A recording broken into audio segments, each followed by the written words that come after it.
أعوذ بالله من الشيطان الرجيم بسم الله الرحمن الرحيم الحمد لله الصلاة والسلام على رسول الله وعلى آله وصحبه ومن والاه. Brothers and sisters, Assalamu alaikum wa rahmatullahi wa barakatuh. Rabbi shrah li sadri wa yassir li amri wa hlul uqtada min lisani yafqahu qawli. Welcome once again to my thoughts on raising Muslim kids in a secular society. This week and for 1 or 2 weeks after, I'm going to pick out some lessons inshallah from Surah Luqman. Luqman, Allah subhanahu wa ta'ala tells us in the Quran, was a wise man. Most of the commentators on the Quran said he was a wise man but not a Nabi. A few thought that he was a prophet. But this was an amazing man, because when you think about it, he gave his son advice. He gave his son certain advice, specific advice in a certain way. And Allah subhanahu wa ta'ala chose to preserve that for us in the Quran for all time.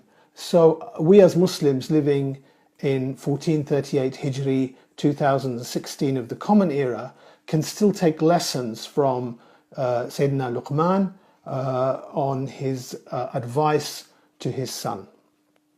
And these few short ayat in Surah Luqman contain really deep stuff. And really the lessons I'm going to share with you today are things that have prompted me to think over the years. I'm grateful to some brothers who sent me their thoughts as well. And inshallah, I'm sure some of you watching will have your own thoughts when you address these ayat.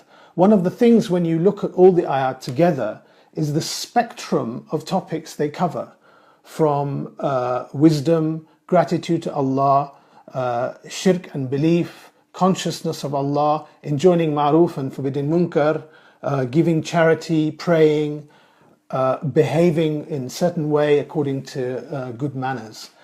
All of these and much more covered in these few short ayat of Quran. So, who was Luqman? The commentators say that he was from Abyssinia, a slave, a carpenter, which shows you a lot really. When Allah talks about these ayat that we'll recite by the A'udhu Billahi Minash Shaitanir Rajeem, وَلَقَدْ آتَيْنَا لُقْمَانَ الْحِكْمَةَ أَنِ اشْكُرْ لِلَّهِ وَمَنْ يَشْكُرْ فَإِنَّمَا يَشْكُرُ لِنَفْسِهِ وَمَنْ كَفَرَ فَإِنَّ اللَّهَ غَنِيٌّ حَمِيدٌ وَمَنْ كَفَرَ فَإِنَّ اللَّهَ غَنِيٌّ حَمِيدٌ. So Allah starts by saying that indeed Allah gave Luqman hikmah, wisdom. There is a difference between hikmah and ilm. Hikmah is knowing what to do, what to say, how to use that ilm at the relevant time. So a man can have limited ilm, but if he uses it wisely and sharply and appropriately, he benefits from it and others benefit from it. And similarly, a man can have a large amount of ilm, but not knowing how to apply it to reality, the wisdom is not there. So the issue of Luqman was really, Allah endowed him with hikmah, with wisdom. Luqmanul Hakim is how he is known. And in this ayah, Allah goes on to say, Anishkur lillah. And some of the commentators mentioned this, be grateful to Allah.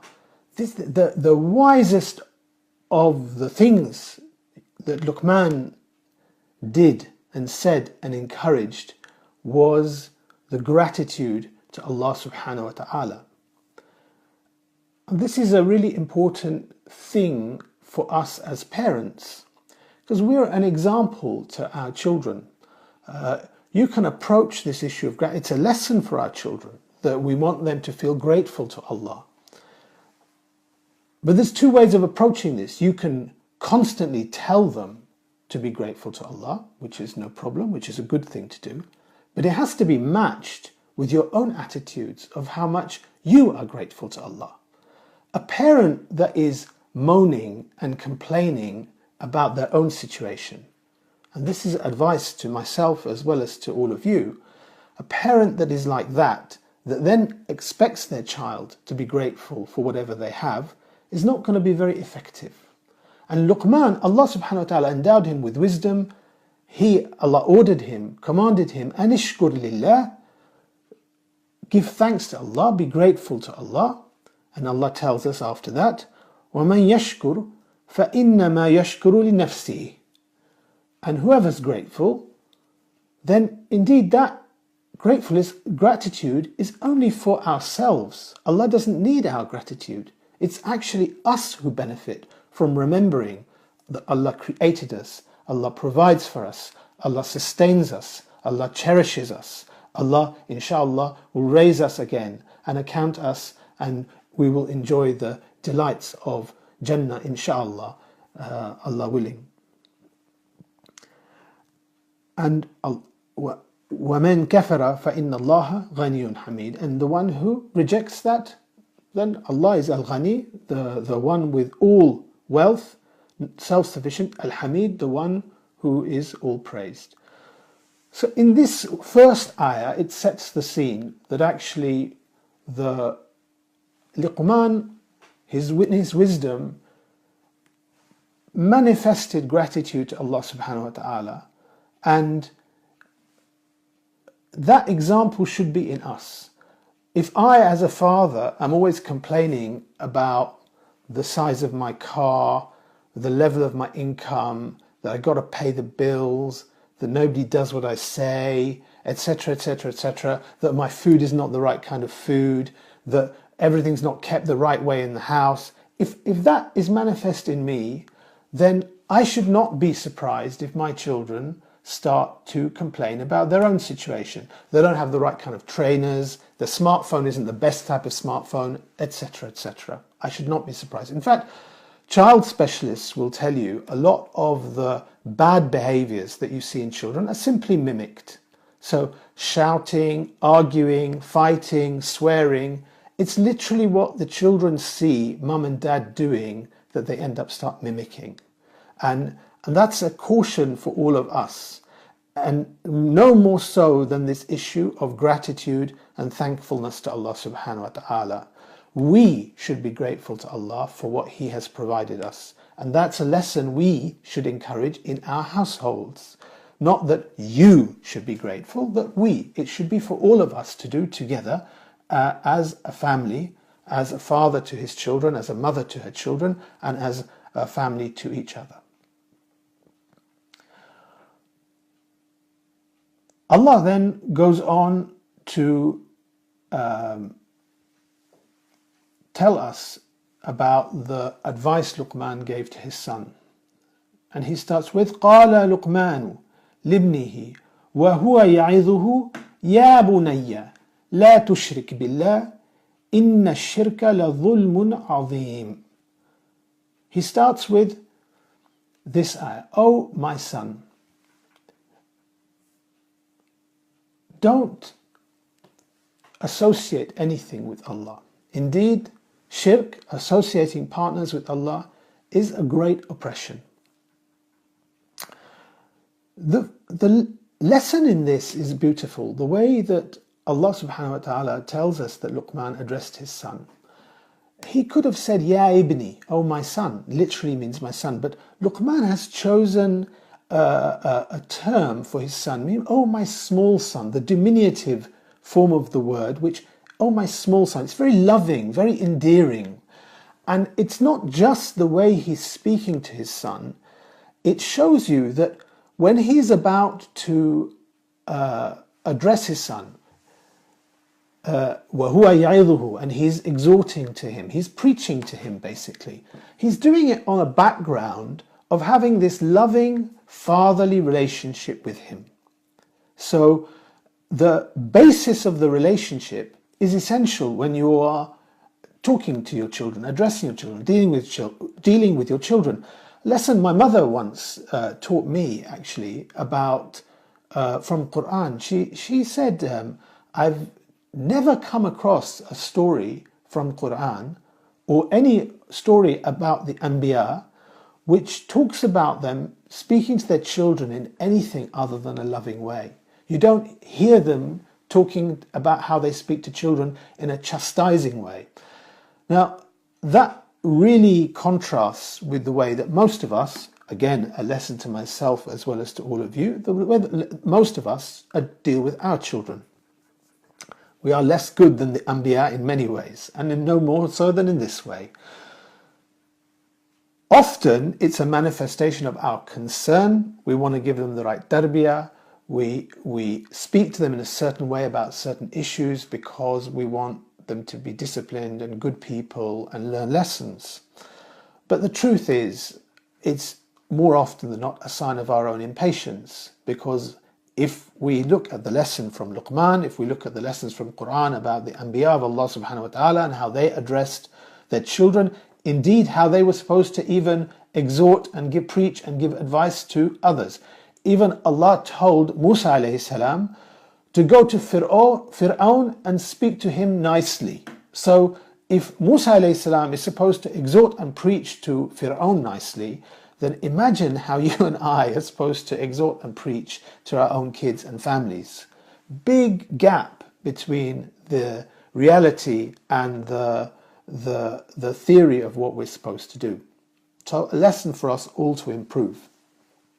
Ya bunayya la tushrik billah.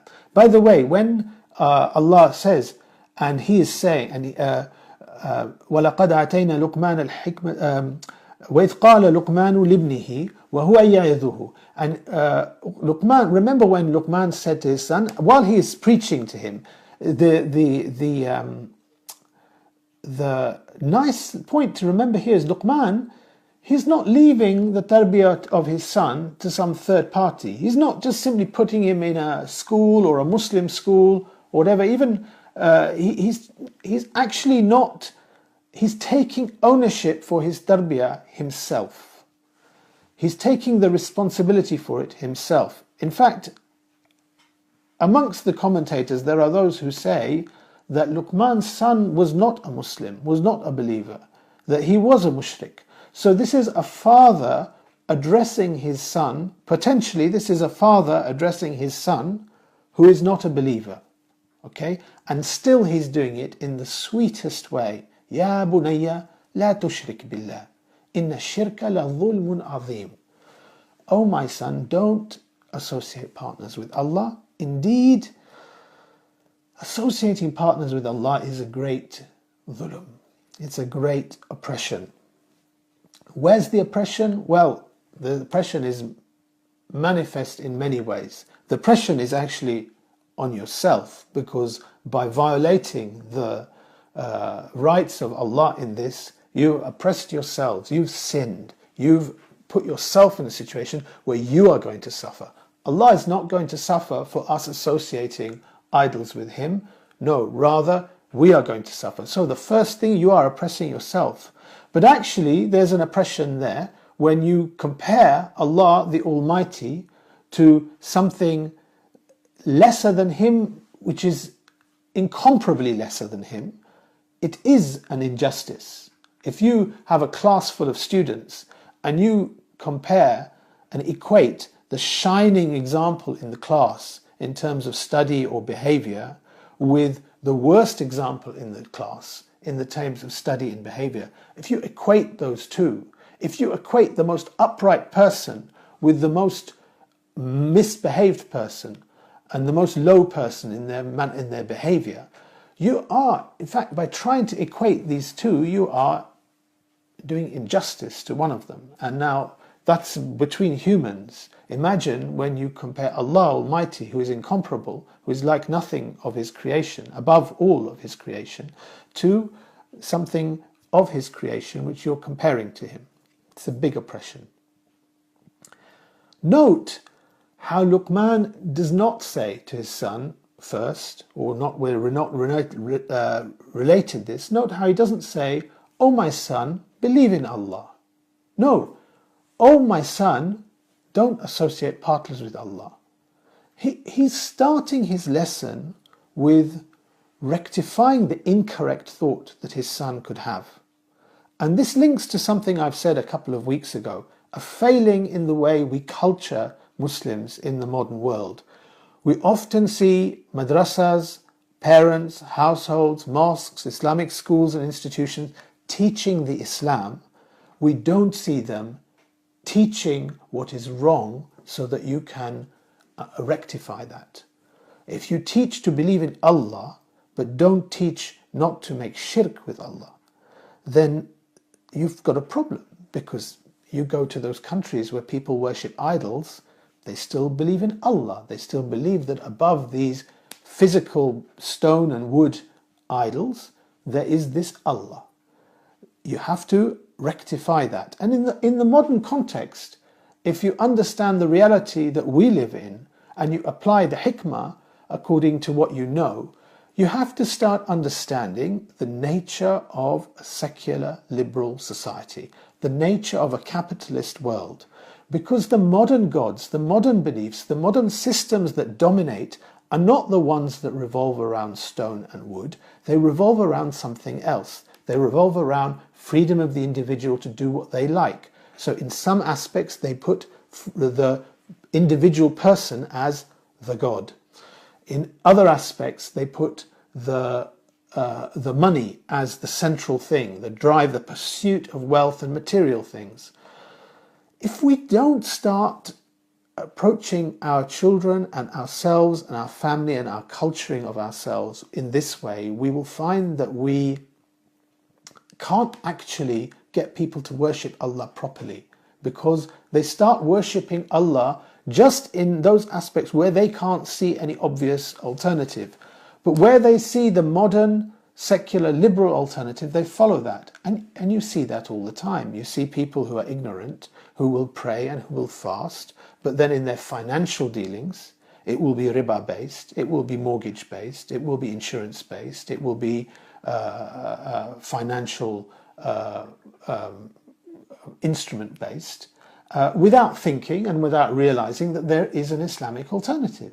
When it comes to politics, even some very pious people, because they are ignorant of the Shari rules on Islamic politics, they immediately default towards the secular view of politics, because that's the only thing they know, and they do their best to Islamicize that as much as they can. So this starts from a very early age when we're addressing our children in it could be so many different issues which they encounter. It could be within their schooling, could be within their play, could be within their foods. It could be within so many things. You have to point out the things that are wrong in terms of values and behaviors and beliefs that come from other than Islam, because otherwise you are building your Islam on a false basis. You have to refute before you can build.